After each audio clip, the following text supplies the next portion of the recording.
No to ładnie się nam pan przedstawił. Że mi zgasł 2 razy, to jest inna sprawa.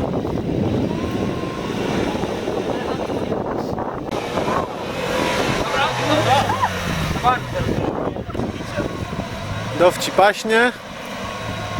Widzisz, oj, to jestem wszystko ja, no muszę wam pomagać, nie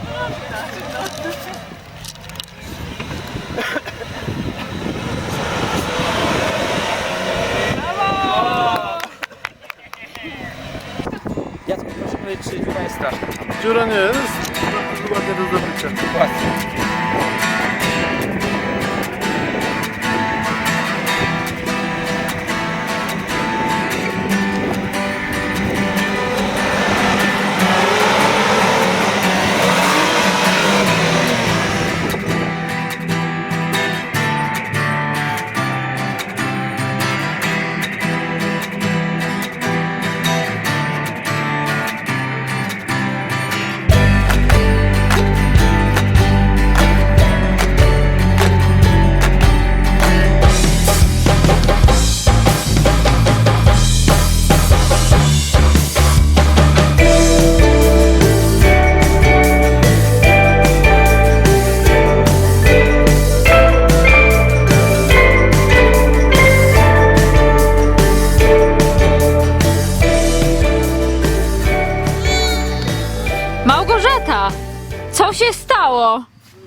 Wiesz, Nie wiem. jest, jak rodzice chcą zaimponować przed dziećmi i mamusia chciała pokazać córce, jak jeździ, no. Aha, Prawie pokazała, ale no pokazała.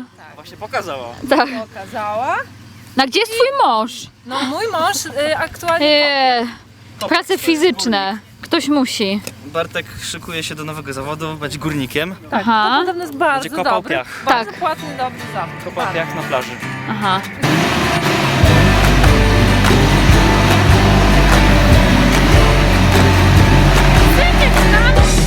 Sytuacja jest taka, że byliśmy zakopani przez piasek, przez panię. To tak się stało.